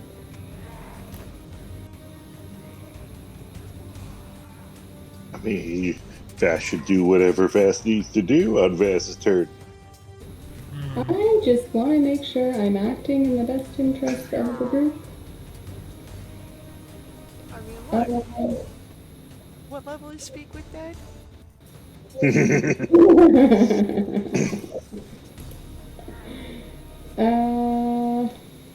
The third level. You've got access to those That's a spells. really good idea. That's a really good idea. I'm actually, I'm going to use my turn to saunter up to that one and bind his arms and legs. Okay. Go ahead, give me... Give me an athletics or survival check, your choice.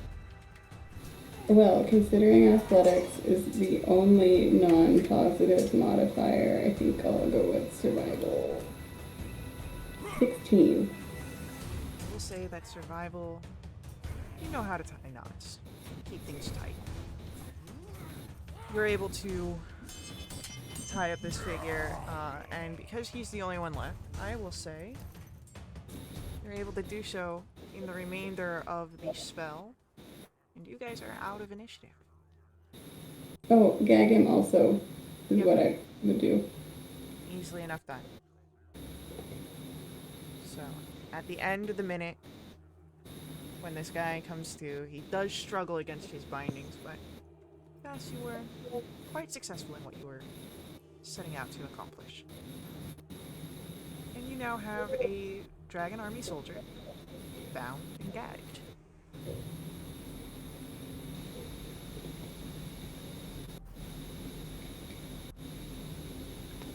We should probably move to where we can hopefully intercept our forces when they're coming to this spot, but also because it's not an emergency. If their people don't come back, I imagine they would send a messenger as opposed to blowing the emergency horns. So maybe be in a position where we could see that and kill any messenger they send. I mean, I am worried that they'll blow the horns and that whole thing will be nothing. So Oh, you weren't so worried about that 40 seconds ago. I mean, I didn't think it was practical to do anything else. So I'm just betting that the horns are an emergency method of getting reinforcements. I would think. So You'd also have the understanding that even if they do use the horns, or at least attempt to, they'll have to spend time unlodging them. So it's not all is lost. You'd still be giving them a bit of hell. and then Victoria's going to gather up all of their javelins because the one that hit me seemed to burn, maybe like the sword I took from them, so we can give them to our people when they come. Okay. Easily done. And you do know the general location of the grove that your companions would be heading towards? Oh, I thought we were in it. You are not in it. That's a mile okay. away from the area. We're at our staging Oh, then why area. the hell weren't we back there? Because you were doing doing reconnaissance. You're putting your armor on. Okay. All right. Okay, so then I guess head there, We right? need to get out of here. We need rest. We need to keep watch in case someone comes looking for these. We just gotta leave the bodies here. I mean, if we really want to mess with them, we'll just take everything. Yes. Move everything. You've got the horses. You can put the bodies Yeah. on the horses. Yep. I definitely think we need at least one set of armor. I was gonna suggest that your disguise should take what you can from it here to improve it. Yeah, longsword armor. Okay. Okay. Well, we'll take everyone. We'll head for that grove, I guess, and then you can work on your disguise. We can get a little rest.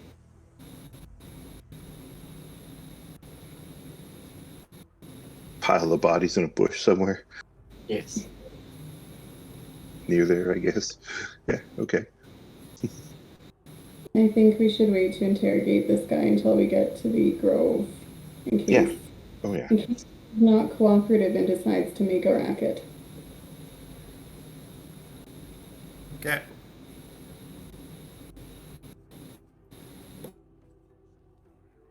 He's probably not in the greatest position to make a racket.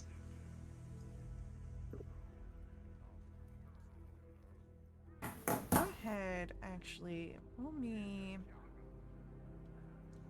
survival checks as you make your way through the woods. Okay. While we're doing this, how's everyone doing on health and resources? 20. God. Bruce just tired. would my I'll be fine after a rest. would my temp HP be gone now? I don't believe so. I think No, Victoria's... they stick till you rest or lose them. Okay, so I'm essentially at full health, and I haven't used any spells or bardic inspiration. I don't know if that's a good thing or a bad thing. So I'm fairly good for now.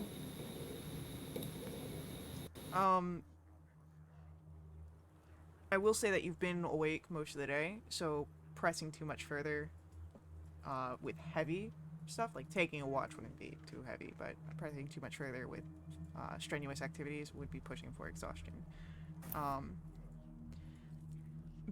But yeah, you guys make your way through. It's not as quick. Victoria and Rhubarb seem to stumble a bit more in the evening woods here. But as you get away, and you make your way to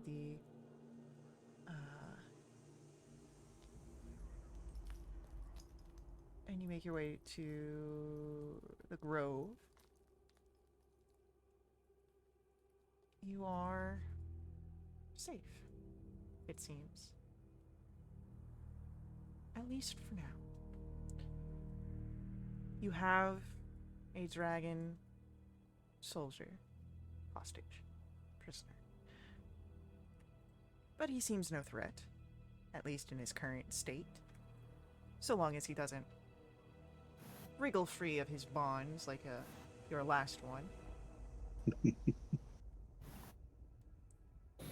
Yes, knows how to tie a knot. But you guys are able to set up. Is it your normal watch that you're gonna go for? Hugh, Rue, and then Vast Victoria? Yeah, sure.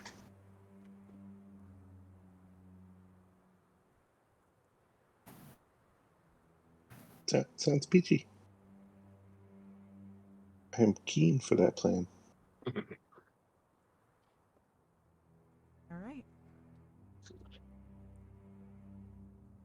As you set up camp and begin to ready yourself for watch, do you have any conversations altogether?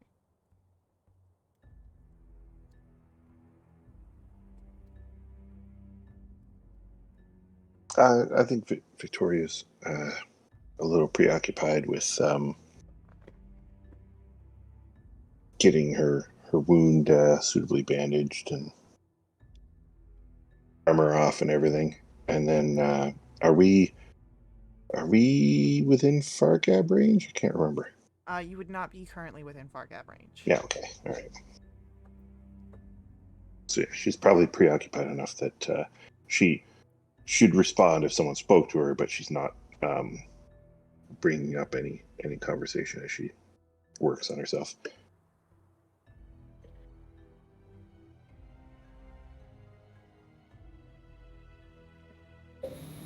I'm nervous.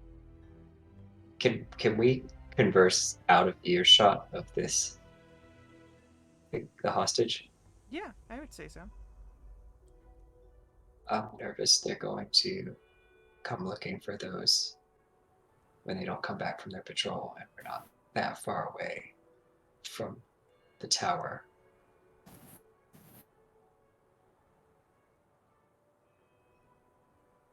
We have to be extra diligent on our watch, and there could be twice as many that come for them. Who knows? No fire. Just the light of the moons.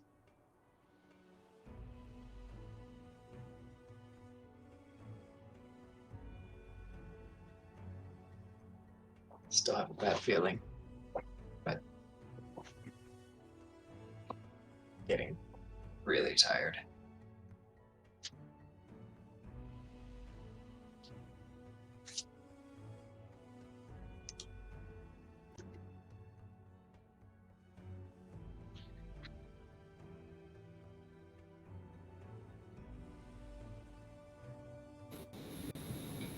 Getting rest sooner rather than later might be good in case we get interrupted.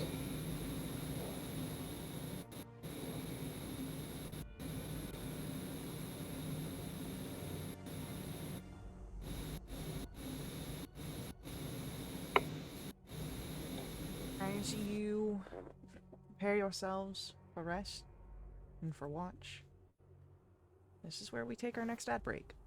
So, stick around with us, hang out, chat, and please let the ads run. You can turn the volume down, but please don't mute them or leave us, or we don't get credit. Ads are a huge part of the way that we keep our games affordable. You can also support us directly by donating to my Ko-fi, as we all know that a GM needs her caffeine. There's a link on screen, and your donations not only help support us, but also help unlock awesome perks for the community, benefiting everyone who plays with us for the next week. Double treasure, special companions, double XP, and even new quests. I love you all, and we'll be right back.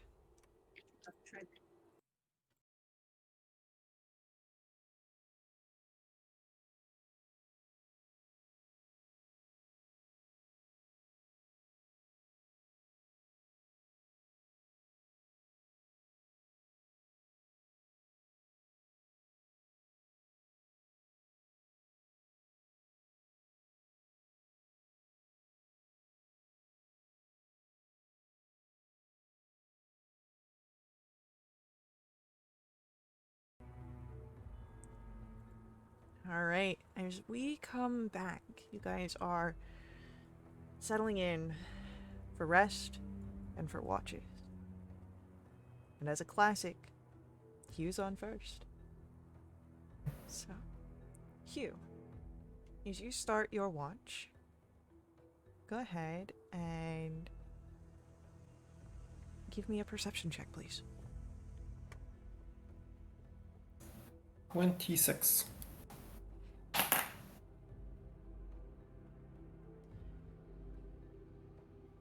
You are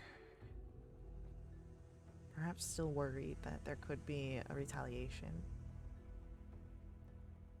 But as your watch goes by, it does not seem that will happen in the hours shortly following the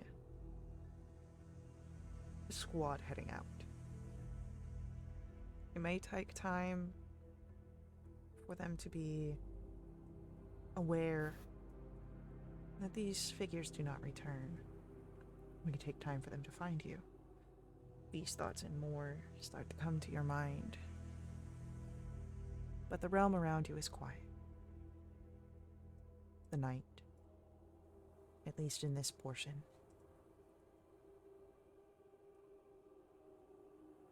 harboring a bit of peace. Enough for rest. Any other thoughts that come to your mind, Hugh?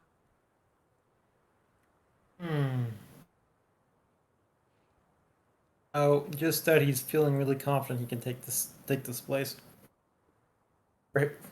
Itching to go.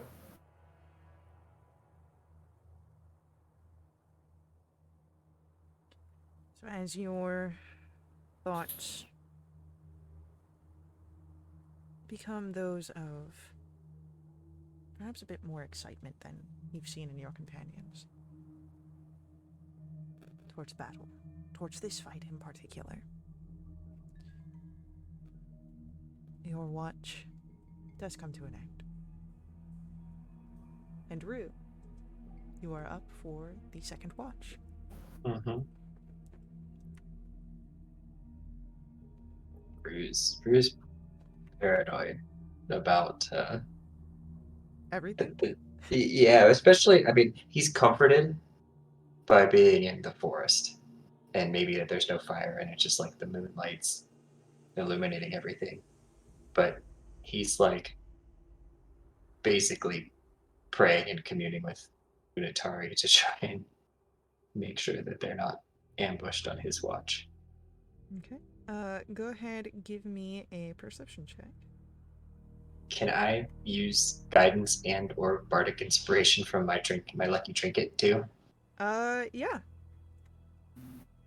I don't want to use all the tools in his belt. I feel that it is thematically appropriate for Rue that he would want to use whatever he has available for him, which is his trinket, the calliope that plays the lullaby, and your own magics that you can call upon. And it's shaped like a frog or a toad, which It is is comforting. shaped like a frog. So did you say perception? It would be perception, yes, for your watch. Got 8. An extra 5, so 13. 17. You get a modifier for your perception. 12 and 5. Oh. I looked at the D20 roll without the modifier. Yeah, I was like, I'm a genius. so 17 total. The moonlight above. Don't recall what the actual moons are at, but I don't think that Lunatari's full currently.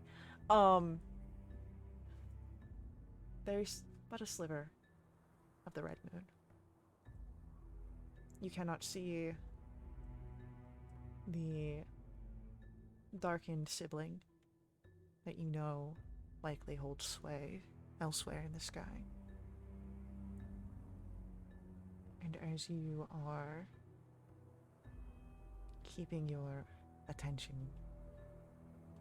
not just to the celestial bodies above, but to the realm around you, hours pass. And perhaps it is the calliope, not only your music box, but now given life new through Vax, having expanded upon that same lullaby. Gnomish origin, but touched by a new friend. The night passes by easily, and your watch comes to an end. But what other thoughts might be toiling through your mind during the hours, as there seems to be no interruption? He's thinking back to Sandcrest as usual, and if anything like this could be happening there. Wondering if there's any way he could find out what's happening there.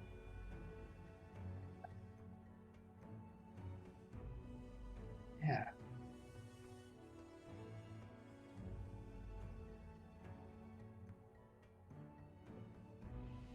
As your thoughts turn to home. As they turn to desires of protection and of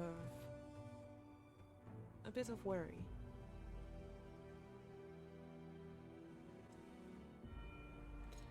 The moons lose their sway over the sky. Dawn light begins to creep as the world begins to wake, and Vash and Victoria, it is time for your watch.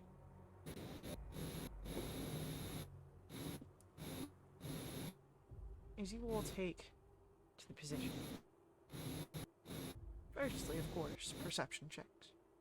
Boo. Yeah. That just ruined my night. Well, Oh, not ruining hey your there. morning. Very good. Just hitting those extremes tonight.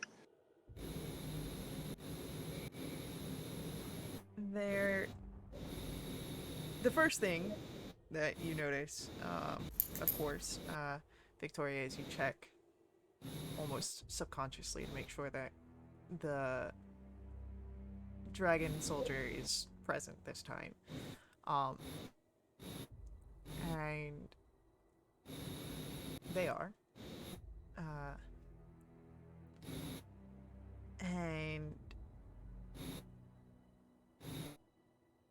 you are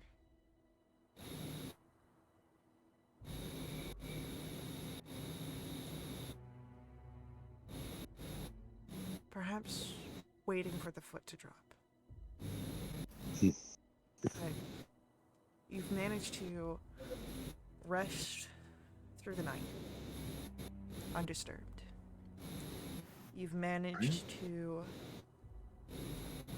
keep hidden in this area at least this long. No one seems to have come for you yet.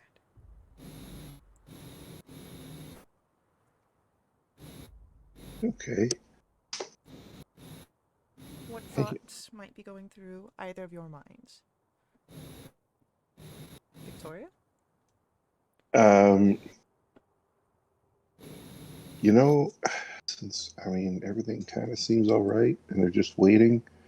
It's possible that she has some less than kosher thoughts going on about a new acquaintance as she goes through the motions of maintaining her gear and checking everything. And Vaz, what might be going through your mind? Vass is trying to make a mental list of questions to ask the dragon soldier when he interrogates him later.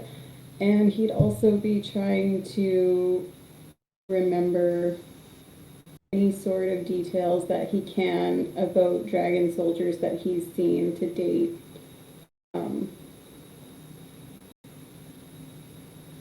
Is there mannerisms, or is there anything of note that they do, how they interact with each other, that kind of thing. Go ahead, roll for me a history check.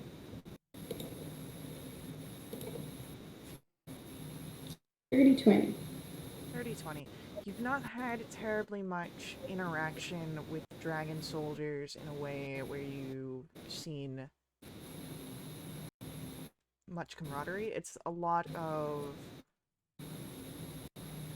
follow the orders of the commanders. It seems people know their place, know their ranks, and there's a food chain, a hierarchy that is concise, clear, and not to be messed with. Otherwise, they just kind of pick on anyone else that's available.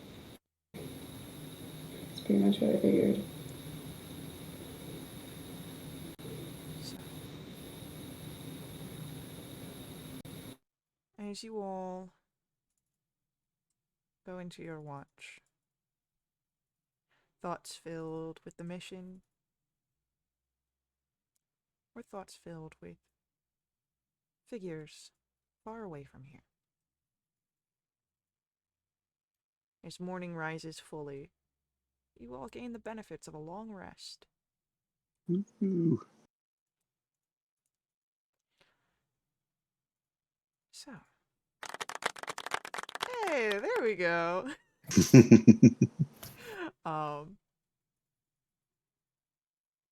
what do you all do in this morning? Okay. I'll say to the others, like, I believe that I can do something that will compel the prisoner to tell the truth, though it won't compel them to speak.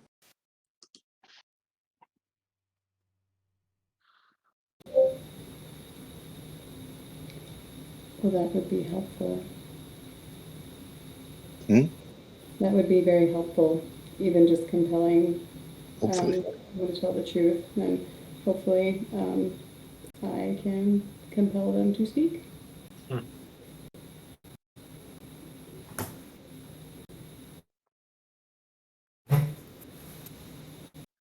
So,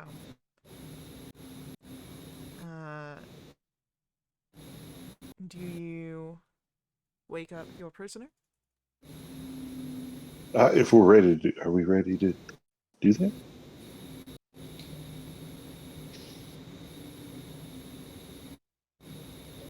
I'm cool with whenever.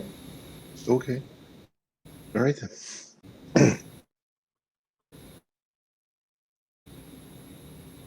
Rue still kind of wants to keep watch on the area as well. Perception check, Rue. Yep, Ryu. Dirty 20, Boom. babe. I will keep a dirty 20 in mind. Okay.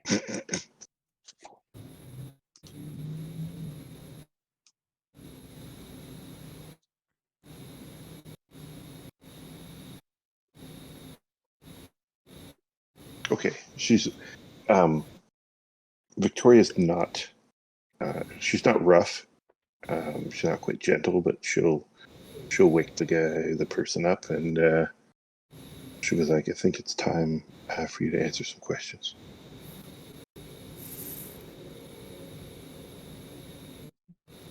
You see as this figure tries to bare their teeth around the gag.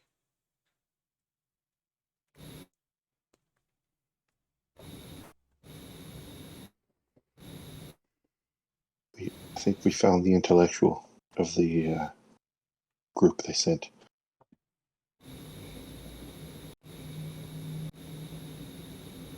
But let me know when you're ready to begin. I will cast that prayer. Yeah. Whenever you're ready. Oh, okay. So I shall cast Zone of Truth. So he does get a Charisma 14 save, but according to the spell, I will know if he passes or fails that.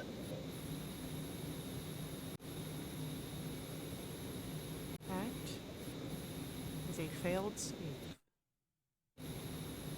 Excellent. We'll have a few minutes. And she'll pull the gag out of his mouth.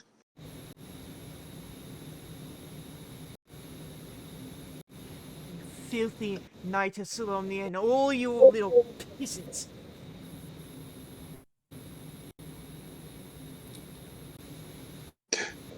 He can speak. Bass is just going to pretend like this person hasn't even said anything. And he'll be like, don't pay attention to her, pay attention to me. Okay, give me an intimidation roll, please.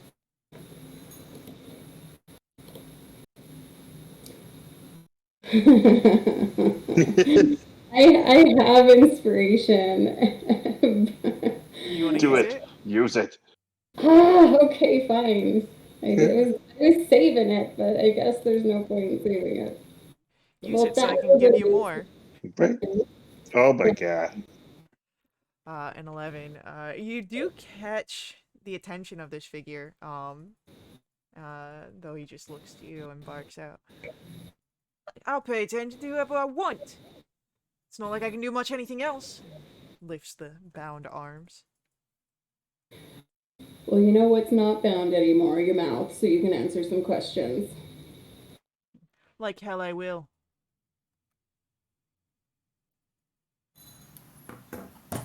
Vass will take out his shiny new dagger and he'll hold it up towards the guy's neck and he'll use prestidigitation to make a shower of sparks come off the end of it. I think you will. Instinctively, this figure kind of backs away. Go ahead, give me an intimidation check with advantage.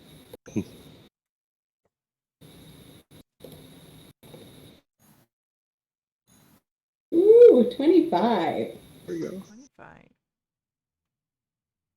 So, as you have this figure under blade, under spell, and ready to be interrogated, I think this is a perfect place for us to end this week. So, we will pick up with our interrogation in the morning, next week. I don't like this. Uh, I'm filing a protest. so first I had a strike, now I've got a protest. But yeah, so thank you to our players for playing. I hope you guys enjoyed this. Thank you to our viewers for viewing. I hope you all enjoyed this. I will see you guys in the next stream, but until then, head over to wildwitch.com. That is our website. That's WILDEWITCH.com. It's got all the fun stuff we've got going on, all the ways to find us, including the invite to our Discord to join us, hang out, and jump into chat. Jump in a game. And as always, may the ever-burning light ever guide your steps. Laters.